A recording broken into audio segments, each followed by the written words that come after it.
Shalom para todos, Yahweh Elohim les bendiga. En este Shabbat de Yahushua veremos el tema, las batallas de los guerreros de Yahweh.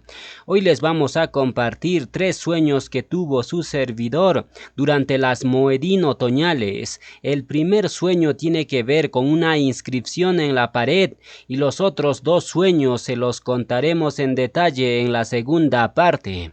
Pero en esta primera parte vamos a examinar la historia de un guerrero de Yahweh que defendió lo que muchos considerarían insignificante. En 2 de Samuel 23:11 nos dice: después de este fue Shama, hijo de Age Ararita. Los filisteos se habían reunido en Lehi, donde había un pequeño terreno de lentejas, y el pueblo había huido delante de los filisteos. Él entonces se paró en medio de aquel terreno y lo defendió, y mató a los filisteos, y Yahweh dio un gran triunfo. Yo quiero hablarles por un momento de batallas que algunos llamarían sin sentido, y debo entonces ir a la escritura que acabamos de leer. Si te lo puedo describir, te lo voy a poner de esta manera bien sencilla. Este tipo arriesgó su vida por habichuelas. ¿Cómo quieres que te lo ponga? Si eso fue lo que pasó. Parece que el tipo estaba obsesionado por los frijoles, y el tipo literalmente confrontó él solito un campamento de endemoniados por habichuelas. Algunos podrían decir: yo no sé si el tipo era un suicida, pero debería serlo, porque arriesgar el cuello simplemente por lentejas, porque las lentejas no son más que un grano, de donde se saca una habichuela, y este tipo se enfrentó a una pandilla de demonios que tenían lanzas, escudos, etcétera, por frijoles. Tú sabes la cantidad de preguntas que podríamos generar en este momento de un suceso como este. Preguntas como: ¿por qué este hombre arriesgó su vida por algo tan pequeño? ¿Por qué esta historia está en el Tanaj cuando hay tantas historias importantes? ¿Por qué el cielo mismo fue movido a favor de este hombre por habichuelas? Y la respuesta a todo esto es la siguiente: las batallas Arujim tienen una repercusión perpetua.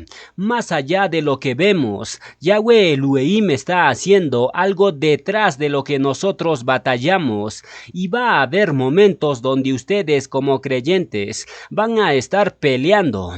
Tú vas a sentir que Yahweh te empuja a pelear por cosas que no tienen sentido para el hombre, pero para Yahweh sí. Lo voy a decir otra vez: para Yahweh sí. Cuando el rey de Yasharel golpeaba el suelo, cualquiera hubiera dicho: ¿qué está jugando el rey de Yasharel? Pero dice que cuando golpeaba el suelo, los enemigos eran derrotados. Lo que estoy tratando de decir es: hay cosas que usted tiene que defender, que usted tiene que batallar, no por lo que son, sino por lo que significan. Y siempre va a haber gente que te va a tildar como loco, porque el hombre natural no percibe las cosas Arujim. Para él son locura.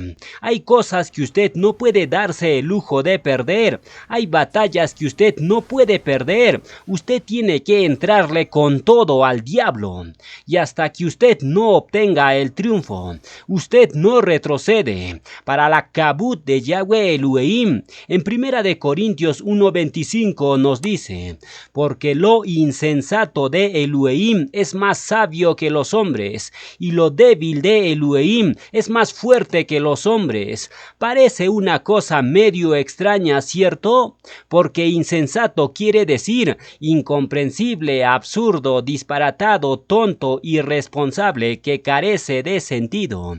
Y ustedes dirán: ¿Elohim hace cosas insensatas? Bueno, para algunos hombres sí. Hay gente que mira las acciones de Yahweh en el Tanaj y dice: eso no tiene sentido. Pero no tiene sentido sentido, porque tiene una explicación a Rujim, y esa persona no tiene el Ruj de Yahweh para entenderlo. Aún el mismo Hashatán se confundió cuando Yahshua murió en el Gólgota, no lograba entenderlo, y lo que nosotros acabamos de leer tiene un doble sentido. Si tú lo miras en lo natural, un hombre peleando por habichuelas, tú dices, eso es una locura.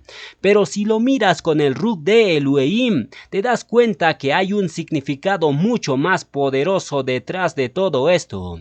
Y asimismo hay batallas que tú libras, batallas que libras con tus hijos, con tus padres, con tus vecinos, y cualquiera diría, no, pero no te preocupes, más se perdió en la guerra, decían los viejitos de antes. No, usted no se puede dar el lujo de perder ciertas batallas, porque esas batallas están conectadas a triunfos perpetuos. Usted tiene que ser guerrero listo para pelear por lo que sea en lo que sea. Cuando se demande, usted se para firme y defiende lo que es de Yahweh.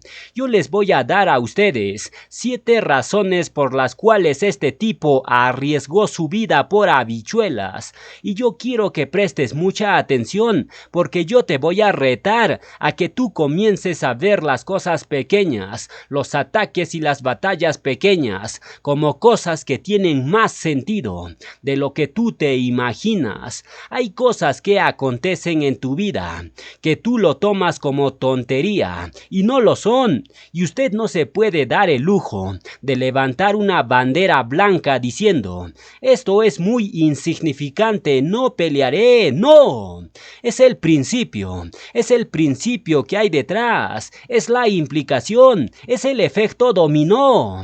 ¿Ustedes quieren que les diga una cosa?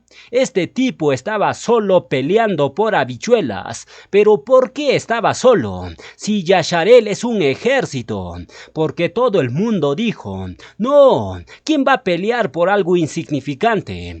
¿Quién va a gastar sus energías por algo que no vale?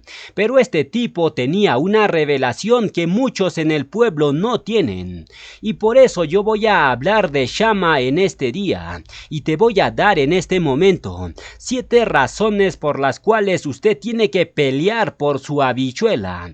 Hay mucha gente que piensa diciendo, es que si pierdo aquí me voy para aquí, y si pierdo aquello me voy para aquí. No, usted no debe experimentar pérdidas que no están supuestos a suceder en su vida. Usted no debe vivir de esa manera. Usted tiene que declararse triunfante en todos los combates que vengan contra usted. Nos han enseñado a abandonar el campo de batalla y escondernos en cuevas, ¿cierto? Pero la realidad es que, mientras más fiero sea la oposición del enemigo, más te tienes que levantar en contra de él. 7 razones por las cuales Shama defendió las habichuelas. Número 1, porque el real valor de las cosas está en su procedencia. Yo te voy a decir una cosa, el problema no eran las habichuelas, el problema es que eran las habichuelas de Yahweh. El problema es que si Yahweh me lo dio a mí, el enemigo no me lo puede quitar. Hay cosas que cobran sentido. ¿Por quién te la dio? Por ejemplo, no es lo mismo el regalo que te da un hermano al regalo que te da tu novio o novia. Tú tienes regalos en tu vida que tienen sentido, no por el valor monetario, sino por quién te lo dio. Y si Yahweh te entregó algo, usted tiene que defenderlo hasta la muerte. ¿Alguien está entendiendo eso? En Primera de Reyes 21 del 1 al 3, mira lo que acontece allí. El texto dice, pasadas estas cosas, aconteció que Nabot de Jezreel tenía allí una viña junto al palacio de Acab, rey de Samaria. Y Acab habló a Nabot diciendo, dame tu viña para un huerto de legumbres, porque está cercana a mi casa, y yo te daré por ella haya otra viña mejor que esta, o si mejor te pareciere, te pagaré su precio en dinero. Y Nabot respondió a Acab: guárdeme Yahweh de que yo te dé a ti la heredad de mis padres. En otras palabras, no me ofrezcas dinero, porque esto me lo dio Yahweh mi Elohim, y si me lo dio Yahweh no lo vendo. Tiene un valor muy grande para mí. ¿Quieren que les diga dónde terminó ese asunto? Lo mataron por su viña, y él se murió feliz, porque no se doblegó a lo que el hombre quería. Hay cosas que usted tiene que defender hasta la muerte, y la gente no lo va a valorar, pero usted sí tiene que valorarlo. ¿Cuántos están entendiendo eso? Si Yahweh te ha dado un ministerio, tienes que defenderlo hasta la muerte. Saben que algunos se levantan contra este ministerio, usados por el mismo Ashatán, diciendo todo tipo de maldiciones, insultos, injurias, etc., tratando de desprestigiar este ministerio. Pero nosotros aquí vamos a luchar hasta la muerte por la viña que Yahweh nos entregó. Estos muchachos quieren enseñar, dicen ellos, pero aquí estamos en pie de guerra, defendiendo este pequeño terreno de habichuelas. Y Shama dijo: mira, si Yahweh me dio esto, yo lo voy a defender, pero son habichuelas. ¿Qué importa que son habichuelas? No es el valor de los frijoles, es el hecho de que el Rey del universo me lo entregó. Lo que Yahweh le da a usted lo atesora. Qué diferente fue Esaú, que vendió su primogenitura por un plato de lentejas. Y el Tanakh dice que Yahweh aborreció a Esaú y amó a Jacob. Esaú dijo: ¿de qué me sirve a mí lo que Yahweh me entregó? Y cuando tú no aprecias algo que Yahweh te dio, tú estás mal delante de él. La segunda razón por la cual Shama fue capaz de arriesgarlo todo por eso, es porque un día vamos a darle cuenta a Yahweh de todo lo que él nos ha dado. Hasta Yahshua en Yohanan 6:39 dijo: y esta es la voluntad del Padre, el que me envió, que de todo lo que me diere, no pierda yo nada, sino que lo resucite en el día postrero. Es decir, Yahshua llevaba su contabilidad muy en claro, para poderle entregar cuentas al Padre. En la parábola de los talentos, todo el mundo tuvo que entregarle cuentas al Adón, y todo creyente va a tener que darle cuentas un día a Yahweh Elohim por todas las cosas que él nos entregó. Ese día, mi amigo, tu cuenta tiene que estar bien clarito. Usted tiene que tener un sentido de responsabilidad por las cosas que usted recibe de parte de Yahweh. Y si usted va a tener que darle cuenta a él, tenga conciencia de que un día eso va a suceder. ¿Sabes lo que dice el Brit Hadashah? Que el que me ha sido fiel en lo poco, yo lo pongo en lo mucho. ¿Cómo él va a saber que fuiste fiel en lo poco si no defendiste lo pequeño, si no peleaste por lo pequeño? Ustedes saben que cuando Shama llegó a la presencia de Yahweh, eso que él hizo contó por mucho, porque las matemáticas en los cielos son distintos a las matemáticas en la tierra. El Brit Hadashah dice que Yahshua vio a una viuda pobre ofrendando una pequeña moneda, y después miró a los fariseos que ofrendaban muchas monedas, y Yahshua dijo: esa viuda dio más que ellos. Pero tú dices: espérate, ¿el Mashiach no sabe matemáticas? Claro que sabe matemáticas, pero esos tipos estaban dando de lo que les sobraba, pero la viuda dio de lo que le faltaba. Las mejores ofrendas son aquellas que te duelen. La tercera cosa por la cual este tipo se para defender algo que parecía insólito para la gente, es porque si le das un dedo al enemigo, él se toma el brazo. Tú le das un dedito al enemigo y él se lleva tu brazo. Y si usted le cede al enemigo una pulgada, entera. Ashatán se mete por ahí. No sé si alguien me está entendiendo. El Brit Hadashah dice, no deis lugar al diablo. Efesios 4:27. ¿Sabes lo que eso quiere decir? Tú no puedes retroceder un poquito y darle lugar al enemigo. Recuerden que esto es como dos ejércitos. Uno avanza y va ganando. Retrocede y va perdiendo. Avanza y va ganando. En otras palabras, el que retrocede pierde. Y lo que te está diciendo ahí es, tú no puedes retroceder ni un solo milímetro y cederlo al diablo. Y lo que Shammah entendió era que si él permitía al enemigo robarse ese pequeño terreno, entonces se iba a llevar la tierra entera. Y tú siempre tienes que pensar en esto. Es como si en tu casa hubiera 10,000 puertas y hay una sola puerta que está rota. ¿Por ahí se puede meter Ashatán, sí o no? Quítale una teja al techo y por ahí se hace filtración y desbarata la casa entera. Hazle un agujerito a tu barco y ahí mismo naufragas. Entonces Shammah entendió que si él le cedía algo tan pequeño, el enemigo va a terminar con todo. Pero yo veo a creyentes todo el tiempo levantando la toalla blanca. Veo todo el tiempo rindiéndose en cosas que no deben rendirse.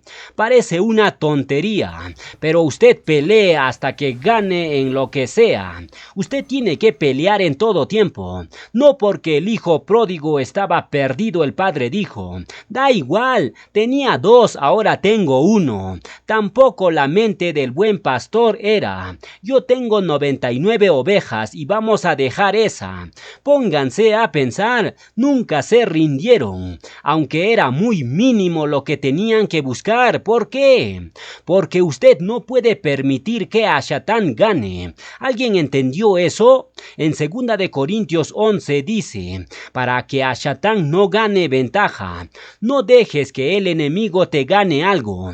Manténlo en la línea, no retrocedas. ¿Quién le mandó a Hawa para hablar con la serpiente? Ella no tenía que hablar con la serpiente, porque algo tan tonto como eso le abrió la puerta al diablo para tomarlo todo.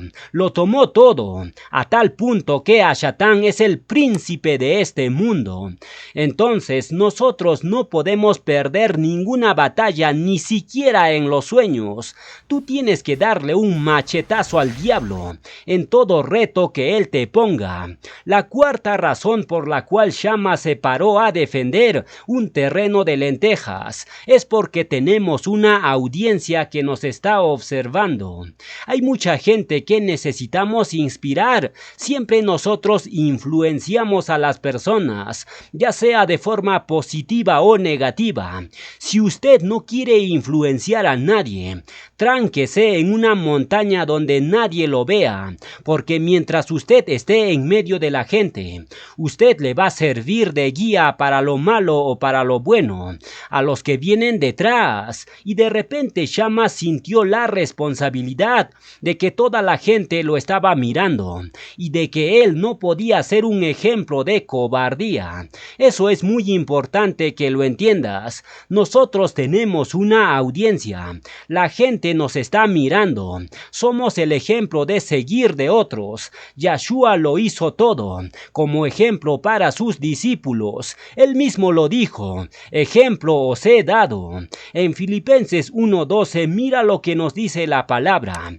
Quiero que sepáis, Ahim, que las cosas que me han sucedido han redundado más bien para el progreso de la Besorá. Él está hablando de todos los problemas, las persecuciones, los ataques del diablo, de tal manera que mis prisiones se han hecho patentes en Mashiach en todo el pretorio, y a todos los demás, y la mayoría, digan la mayoría, y la mayoría de los Ahim cobrando ánimo en el Adón. ¿Por qué cobraban ánimo?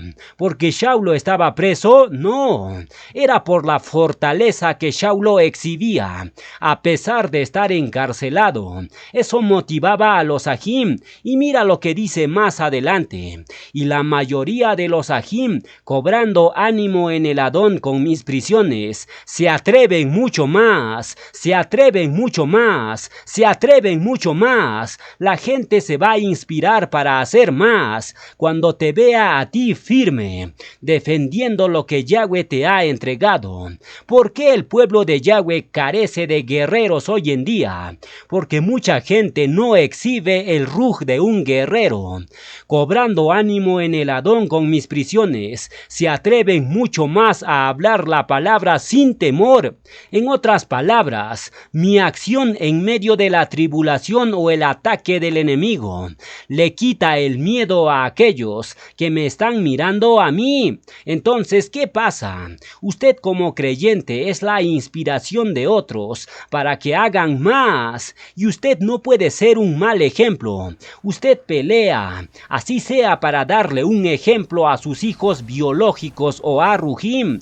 Nunca te rindas, usted tiene una audiencia. Gente necesita ser inspirado por usted. Usted tiene un mensaje que no es verbalizado.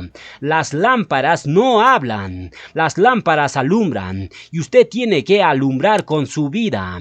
Cuando Shama se paró a confrontar a cientos de enemigos por habichuelas, todo el mundo se paró y dijo: hay que pasar filete a todos los filisteos. Es un principio importante, que nosotros sepamos que no vivimos solos, sino que Yahweh nos ha puesto como inspiración a otros. Punto número 5.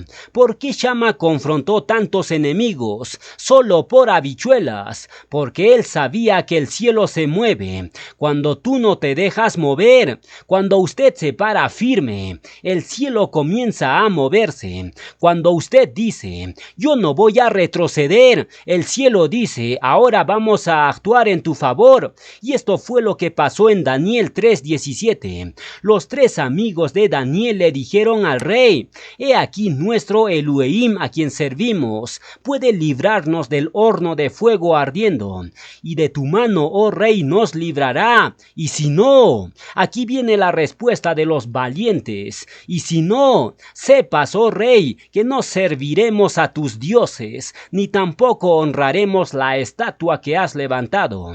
¿Sabes lo que pasó en ese momento? El padre le dijo a Yahshua: métete en ese horno y espéralos, porque dice que cuando ellos llegaron, ya el Mashiach estaba dentro del horno, porque el cielo se mueve cuando usted se para firme. Este hombre tuvo que defender ese terreno para que el cielo se moviera a su favor. Y algunos dirán: sí, pero en eso nos puede costar la vida. Claro, ni modo que vas a vivir para siempre aquí. La gente siempre pone más énfasis en la vida de aquí. Pero ¿qué es la vida aquí en la tierra? Nada. El Tanakh dice que la vida del hombre es como el humo, se desvanece y punto. Y si hay que perder la vida, hay que perderla por Yahweh Elohim, que tiene una recompensa perpetua. Ustedes saben que el triunfo de Shama fue a Rujim, totalmente a Rujim, un solo hombre contra el campamento de las tinieblas, y le ganó. Y qué interesante que este triunfo fue en Lehi, y en Lehi fue donde Shamshun mató a 1000 filisteos con la quijada de un burro.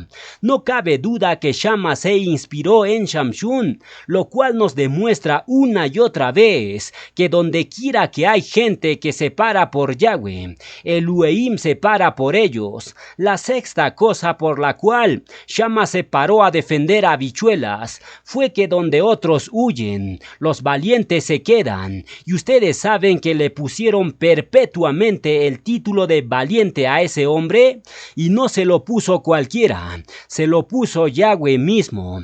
Por el resto de la perpetuidad, Shama va a representar la valentía, y dice que todo el pueblo había huido delante de los filisteos, y usted va a tener que aprender a avanzar en dirección opuesta al resto. Dice que David corrió a la línea de batalla. Usted como varón o mujer tiene que aprender a correr a la línea de batalla, no a esconderse. En todos los retos que Hashatán te ponga delante, usted corre a la línea de batalla. En los torneos de boxeadores, usted se puede dar cuenta quién va a ganar el combate. Es muy simple de saberlo. Usted mira quién está temblando, quién está asustado, quién quién está sudando y quién está lleno de confianza. Usualmente las batallas se ganan fuera del ring. Ya usted sabe quién va a ganar. Ustedes habrán visto que cuando el árbitro da el pitazo, el tipo más confiado es el que primero avanza a la línea de batalla. No se queda esperando al otro. Él avanza como David. Eso es exactamente lo que usted tiene que hacer. Si Ashatan te pone un reto, usted se apresura a correr a la línea de batalla.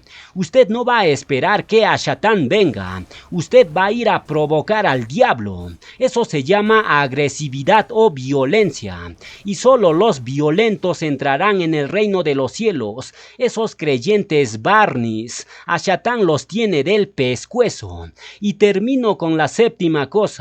¿Por qué este hombre defendió algo tan pequeño? ¿Por qué este hombre arriesgó su vida por un terreno de lentejas? Porque al final de todo lo que hacemos repercute en la perpetuidad. Este hombre no sabía que lo que él estaba haciendo lo iban a poner en el Tanaj.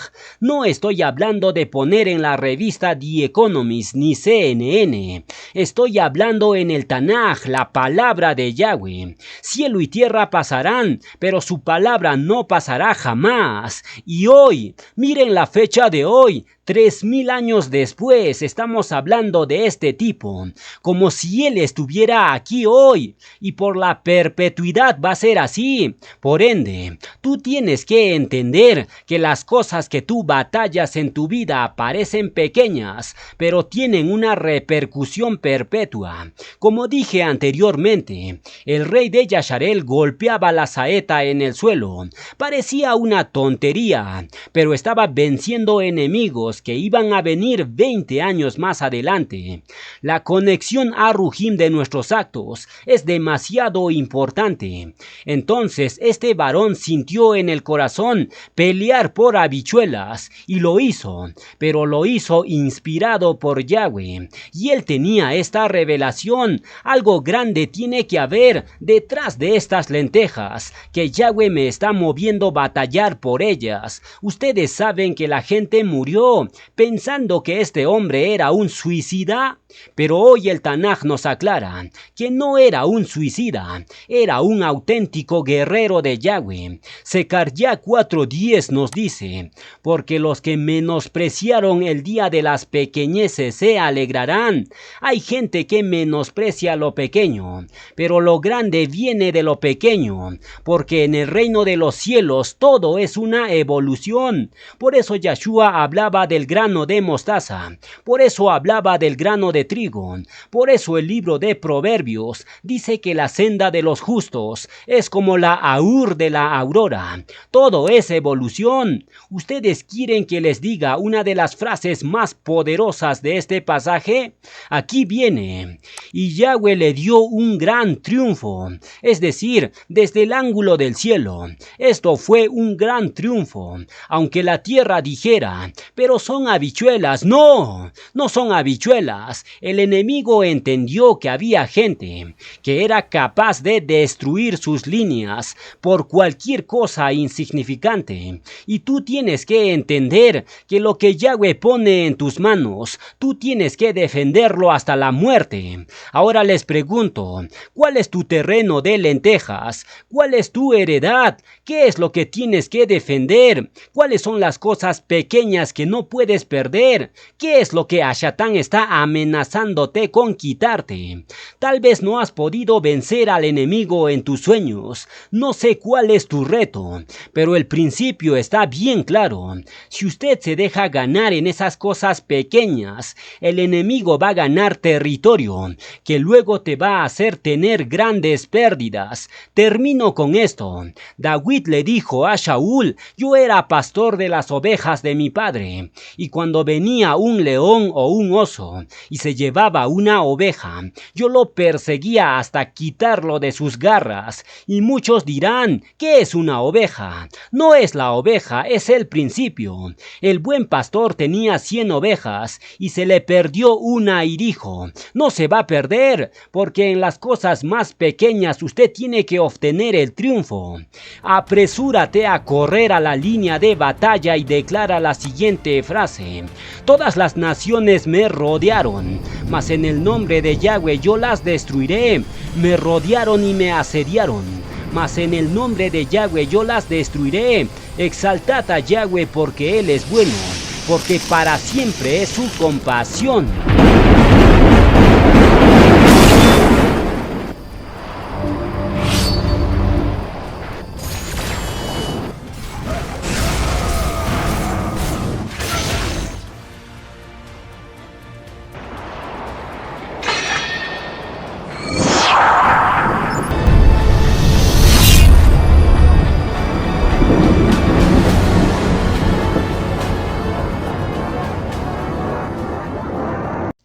Vamos a continuar con la enseñanza. En esta segunda parte vamos a ver acerca de las señales de unción.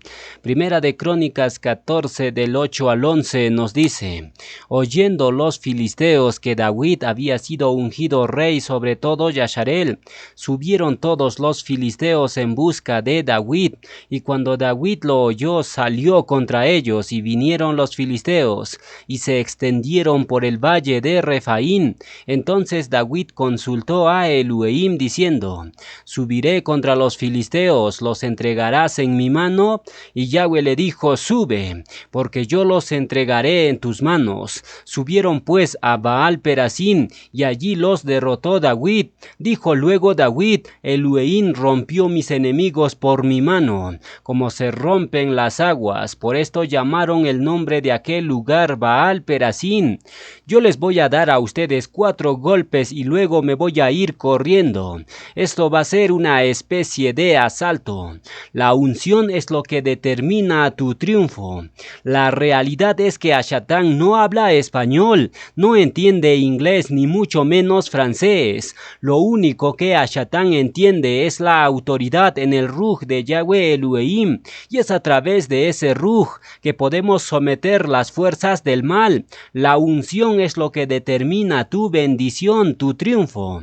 Por ende, hay mucha gente que lo busca, pero no todos la obtienen. Y cuando tú tienes unción real, el abismo lo sabe, la gente lo nota, etc. Tú no puedes tener un medidor de unción, pero el efecto de la unción siempre se ve. David representa al ungido de Yahweh, porque así mismo lo llamaron en el Teilim 2.2, en el Teilim 18.50, en el Teilim 26, en el Teilim 28.8, en el Teilim 84.9. Una y otra vez el Ruj de Yahweh le llama a David el ungido. En el Teilim 132.17 nos dice: allí haré retoñar el poder de David, he dispuesto lámpara a mi ungido. Tú tienes que entender que cuando vemos a David desde el punto de vista de Elohim, David representa la unción, representa el ungido, y por lo tanto, en este texto que acabamos de leer, nosotros vemos las señales claras de una persona que tiene auténtica unción. La primera señal de una persona ungida es retaliación, retaliation. Lo primero que tú tienes que entender es que el que está ungido está perseguido. Aquí va de nuevo: el que está ungido está perseguido. El diablo está detrás de los ungidos de Yahweh. En el verso 8 dice: oyendo los filisteos que David había sido ungido rey sobre todo Yasharel, subieron todos los filisteos en busca de David. Todo lo que tiene unción tiene que esperar retaliación. Todo el que tiene unción tiene que esperar la contra del enemigo. Todo el que tiene unción se convierte en una amenaza, en un arma letal contra las tinieblas. Las tinieblas se van a levantar y van a salir a buscarte, donde quiera que te metas para oponer detenerse a ti, pero la misma unción va a provocar tu bendición. ¿Sabían ustedes que Yeshua pasó casi 30 años sin tener una confrontación directa con Hashatán? Casi 30 años trabajando en la carpintería de su padre legal. En 30 años el enemigo nunca se apareció, pero en el momento en que Yeshua desciende a las aguas y el Ruj del Padre lo unge, en ese momento Hashatán en persona se le aparece. Y tú tienes que entender una cosa, que mientras David no había sido ungido por rey sobre todo Yasharel, los filisteos estaban tranquilos. Es más, antes de ese suceso, David mismo estaba morando entre los filisteos, y cuando los filisteos dijeron, «Este no es David», David se fingió loco, y los filisteos dijeron, «¿Para qué queremos hacerle daño a este loco? Hay ocasiones que tú tienes que hacerte el loco. Hashatán no le hace daño a los locos», pero es interesante que mientras David se hacía el loco, el enemigo no lo tocó, pero cuando lo ungieron, cuando la unción descendió, cuando se sabía que tenía unción, los filisteos salieron a buscarlo.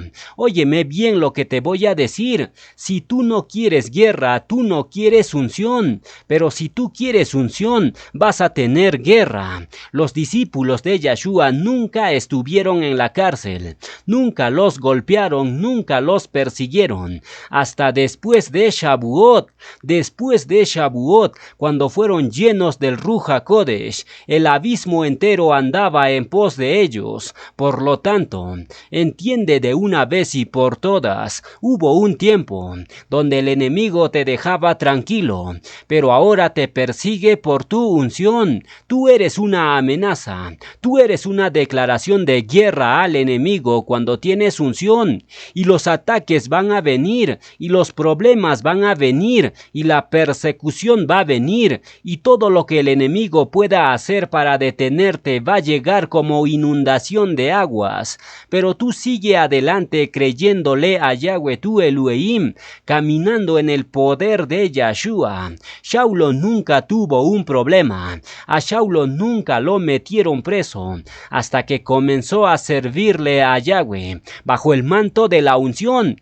En ese momento el abismo entero le cayó encima, pero mientras él era un religioso, él nunca tuvo un problema. Él fue un religioso por excelencia y nunca tuvo lío, pero en el momento en que recibe el poder de Yahweh, todo el abismo lo persigue. Por lo tanto, gente real y auténticamente ungida siempre va a tener muchos retos. El Tanakh dice, muchas son las tribulaciones del justo, no del impío, del justo, pero de todas ellas le librará Yahweh, porque lo mismo que atrae tu guerra es lo mismo que te hace ganar la guerra. Y aquí viene un dato interesante. La unción pudre el yugo. Todo lo que el enemigo trate para ponerte un yugo, para atarte, la unción lo destruye. Mucha gente no sabe de dónde viene esa imagen. Esa imagen viene de los bueyes. A los bueyes le ponían un yugo para que caminaran firme en los arados. ¿Se dan cuenta? Ellos caminaban, pero el sebo o el aceite que los bueyes segregaban se rozaba con el yugo, que era de madera, y lo iba pudriendo, hasta que un día un pequeño jaloncito y ¡pum!, se rompía el yugo. Hoy yo te digo a ti, tú vas caminando para Yahweh y por Yahweh, y la unción va abriendo caminos, soltando cadenas, rompiendo ataduras, pero Hashatán va a tratar de detenerte, porque eres un arma letal para ellos. Entonces, la primera señal de los ungidos son los problemas. ¿Usted quiere ver un arco iris? Usted tiene que soportar la lluvia. ¿Usted quiere caminar en unción? Usted tiene que entender que va a haber retaliación. Entonces, muchas veces vemos a los creyentes más perseguidos y los acusan de ser gente que no tienen emuná, gente que no tiene unción. No, es todo lo contrario. Mientras más unción tengas y más emuná tengas, más Hashatán se levanta en tu contra. La segunda segunda señal que nos muestra este pasaje de un auténtico ungido de Yahweh es discernir. Dice el Brit Hadashah que no ignoramos sus maquinaciones, y dice que David oyó que los filisteos andaban buscándolo, y en ese entonces no había Facebook, no había WhatsApp. David no tenía la forma de recibir esa información, pero él oyó lo que el enemigo tramaba, porque cuando usted tiene unción, usted tiene discernir, y aunque el enemigo diga cosas secretas en su recámara, usted lo va a saber.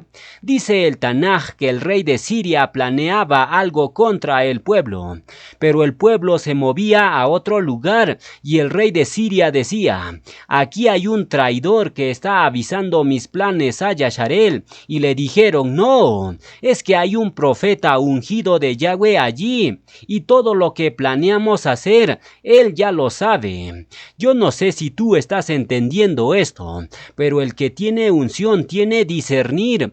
Una de las señales que indican que la gente no tiene unción es cuando andan buscando consejo de la gente por aquí y por allá. ¿Y tú qué opinas de esto? ¿Qué me importa a mí lo que opine tal persona? Usted tiene que saber lo que Yahweh opina, lo que Yahweh Elohim ha dicho. Esos creyentes que andan buscando consejo y se dejan llevar por lo que la gente dice, son creyentes que tienen problemas. No puedes consultar carne y sangre cuando puedes consultar al Rey de Reyes. David oyó, tenía un oído a Rujim. La unción te despierta tus radares a Rujim. El ungido sabe, porque Yahweh se lo revela por sueños, o te lo dice de cualquier manera, pero te lo dice. Durante estas moedín otoñales tuve varios sueños que me llamaron mucho la atención. Tuve 3 sueños muy significativos. El primer sueño fue como una visión, donde apareció una escritura en la pared. En el segundo sueño se me aparecieron mujeres, y en el tercer sueño le arranqué la cabeza a una mujer que venía con intenciones del abismo. ¿Quieren que les cuente los sueños? Aquí les va. Vamos a comenzar por el primer sueño, pero antes de contarles ese sueño, voy a darles el contexto de lo que sucedió. 10 días antes de Yom Teruah, tuve una tribulación como nunca antes lo había tenido. 10 días de lucha tremenda. Ashatán me atacaba de noche y no me dejaba dormir. Sentía un dolor muy grande en la columna vertebral. En medio de tanta prueba y dolor, yo propuse en mi corazón no quejarme, pero Ashatán iba aumentando la opresión hasta tal límite que casi logra hacerme quejar, pero no lo hice. Soporté con la ayuda de Yahweh esa prueba de fuego por 10 días, y Revelaciones dice que Ashatán meterá a algunos de ustedes en la cárcel para ser probados por 10 días, y tendréis tribulación durante ese periodo. Y así fue. 10 días antes de Yom Teruah, experimenté la mayor tribulación de mi vida hasta ese entonces.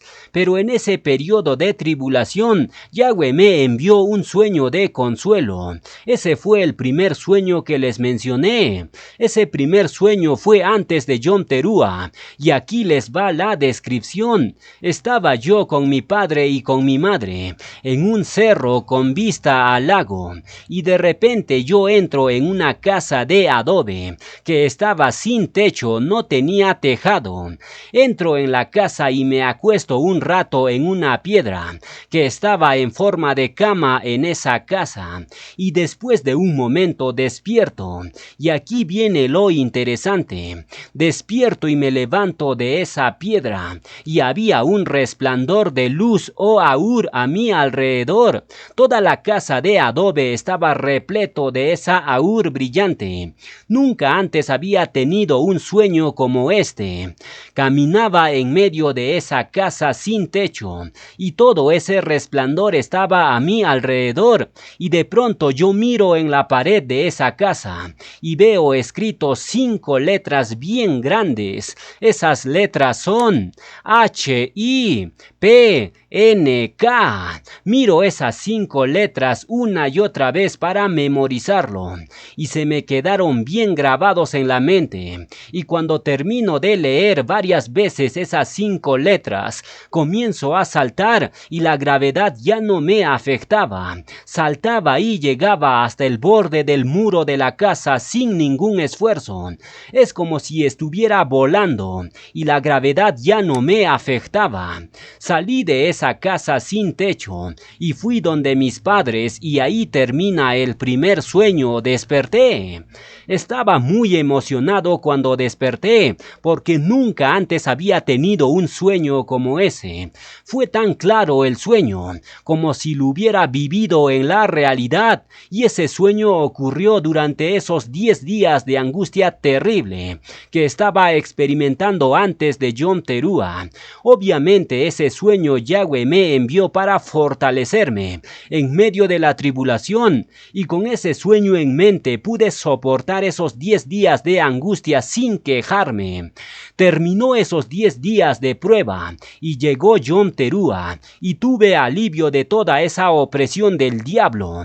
Pero después de Yom Teruah pasó 10 días y celebramos Yom Kippur, y cuando se cumplió 21 días después de la opresión que Hashatán había iniciado en mi contra, pasó algo escalofriante. Vino el segundo sueño, pero este segundo sueño no vino de parte de Yahweh, vino de parte de Hashatán. Él me amenazó a través de una mujer, y aquí les va la descripción del segundo sueño. Estaba yo caminando por la calle solo, y de repente se me acercan 2 mujeres por detrás y me abrazan. Una mujer estaba a la izquierda y la otra estaba a la derecha. Ambas mujeres me abrazan fuerte y estaban mal vestidas y con traje de meretriz. En ese momento yo sabía que eran demonios que vinieron para hacerme caer, pero yo en mi sueño clamo a Yahweh Elohim y Él me libera, y logré zafarme de ellas. Me escapé de esas 2 mujeres que venían con intenciones del abismo. Luego comienzo a caminar por otra calle, y de repente otra mujer me abraza por detrás y no me quiere soltar. Esta vez yo uso la fuerza y me libero de ella, y cuando volteo para mirarla, esa mujer estaba sin ropa y me dice las siguientes palabras: aquí te espero. Esa frase lo recuerdo muy bien, y después que ella me dice esa frase yo sigo mi camino, y ahí finaliza el segundo sueño que tuve. Este segundo sueño obviamente es una amenaza de Hashatán. Primero envió 2 mujeres hermosas y trató de arrastrarme a la fuerza, pero Yahweh me libró. Luego envía otra mujer, de la cual logro también zafarme, pero me amenaza, y esta amenaza sucedió 21 días después que Hashatán inició la opresión contra mí. ¿Por qué el número 21? El número 21 es interesante, porque Daniel hizo abstinencia durante 21 días y recibió la profecía de las 70 semanas. Por ende, el número 21 es muy significativo. Yo había completado 21 días de consagración, pero en el día número 21, antes de completar esos 21 días propiamente dicho, Hashatán me envió un sueño de amenaza y quiso interrumpir mi consagración por medio de un sueño inmundo. Yo me quedé pensando por algunos días, ¿qué significa esa frase que esa mujer me dijo: aquí te espero? Eso fue una amenaza que estuve reflexionando varios días, y de repente 8 días después de ese segundo sueño, en el día número 29 de mi consagración, Hashatán me envió otro sueño más terrible que el anterior.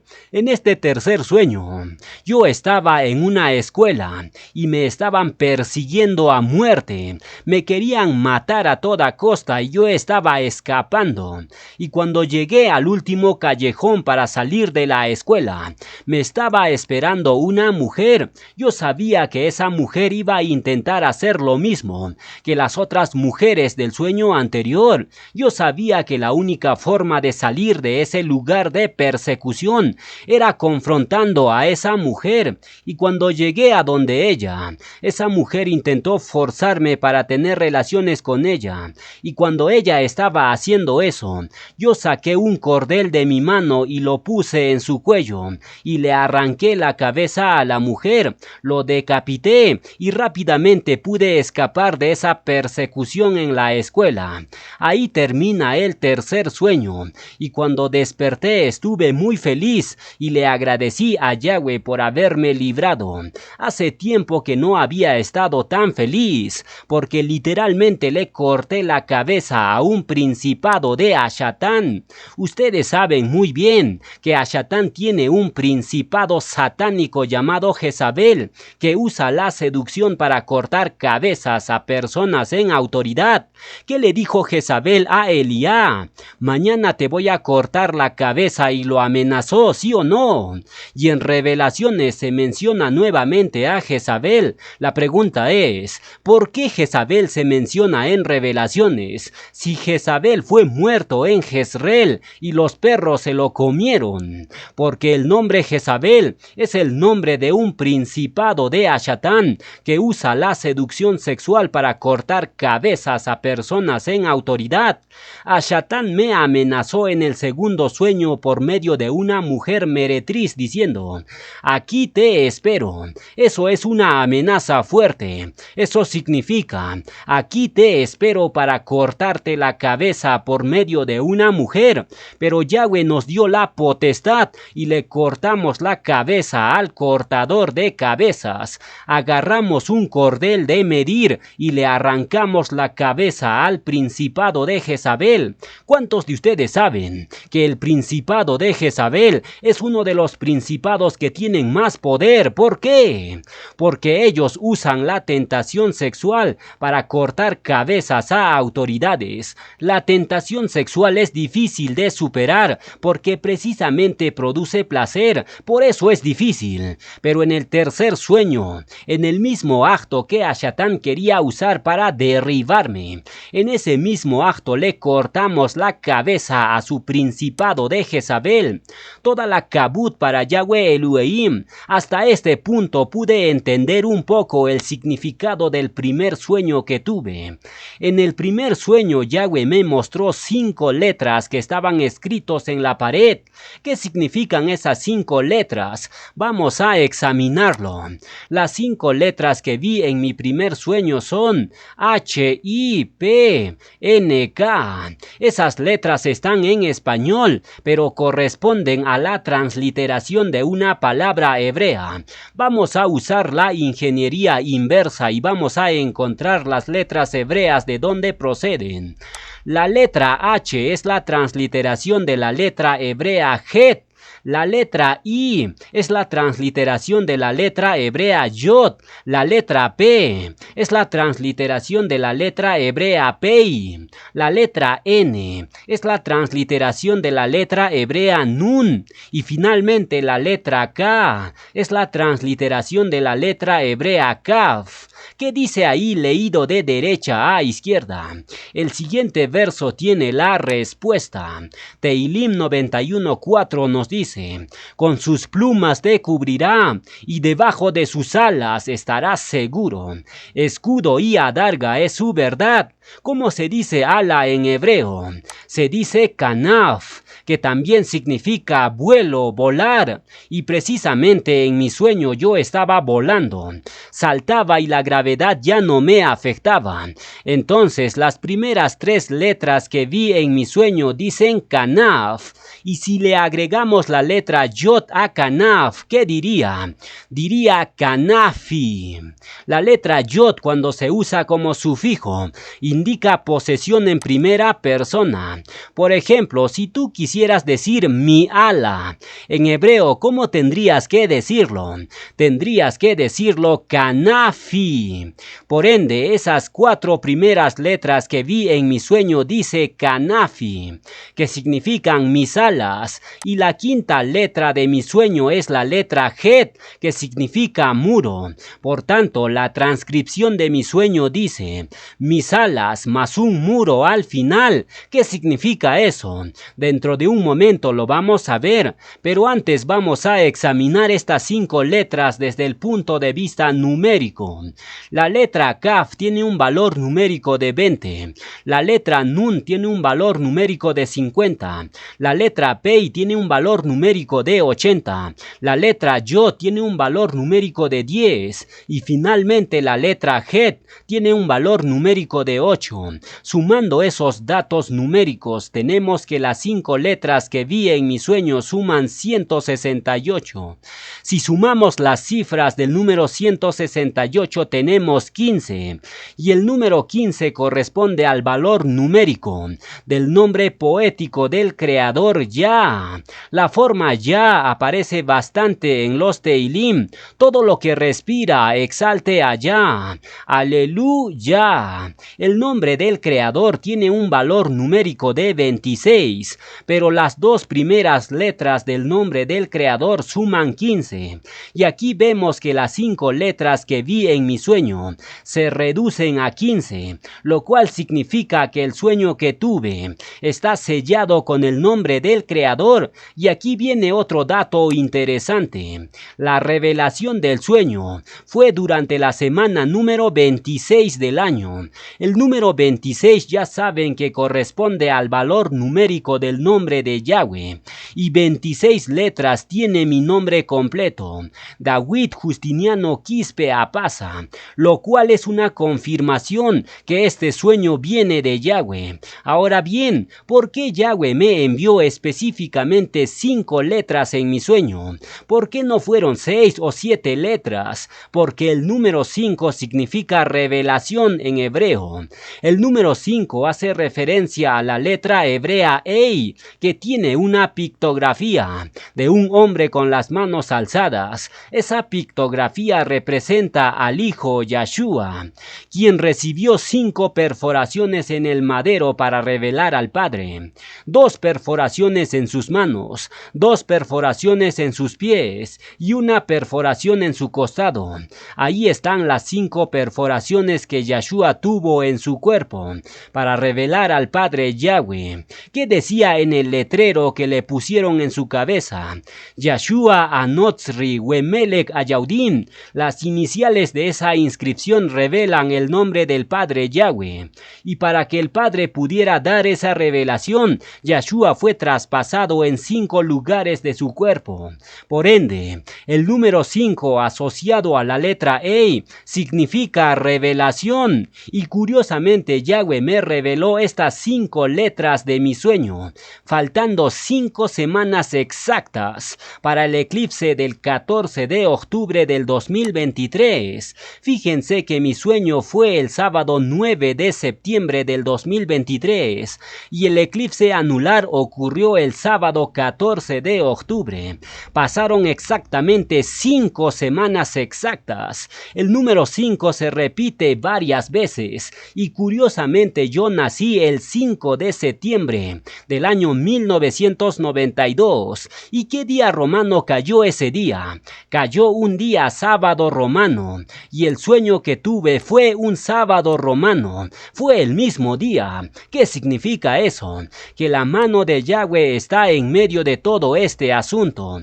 Ahora regresemos al significado de esas 5 letras de mi sueño. Ya habíamos visto que la transcripción de mi sueño dice mis alas más un muro al final. ¿Qué significa eso? Bueno, ¿quiénes tenían alas? Los querubín. La palabra querubín viene de la raíz hebrea rib o rub, que significa luchar, defender, pelear. Por eso los querubín defendían el trono de Yahweh, porque ellos son malaquín de guerra. Entonces rib es la raíz de querubín y rib es la raíz del nombre Yauyarib, que significa luchador de Yahweh, guerrero de Yahweh. Y curiosamente mi persona pertenece a la clase ministerial de Yauyarib. Yo nací de nuevo en el Shabbat de Yauyarib. Entonces vemos que la palabra querubín y Yauyarib comparten la misma raíz, lo cual significa que los guerreros de Yahweh aquí en la tierra están conectados con la clase guerrera de Yauyarib, y el sueño que Yahweh me envió tiene una conexión directa con la guerra. Fíjense en la la siguiente conexión. Las 5 letras de mi sueño suman 168 y el número 168 se descompone en dos factores, 24 por 7. Esa expresión hace referencia netamente a la guerra, 24 horas al día luchando y 7 días a la semana. Eso significa guerra sin tregua. Hashatán no descansa ni un solo segundo para hacernos la guerra, pero Yahweh Elohim nos ha ungido para la guerra, y la confirmación de eso es el sueño que tuve. Yahweh me mostró 5 letras hebreas, Canafi, más un muro al final. Lo que eso significa es, aunque Hashatán te ponga una muralla o pared en tu camino, yo te he dado alas para superar todas las barreras, dice Yahweh. Aunque Hashatán envíe sus principados para arrancarte la cabeza, tú le arrancarás primero su cabeza. Teilim 91:13. Sobre el león y el áspid pisarás, hollarás al cachorro del león y al dragón. Has amado la justicia y aborrecido la maldad, por tanto te ungió Elue, el Elue tuyo, con óleo de alegría más que a tus compañeros.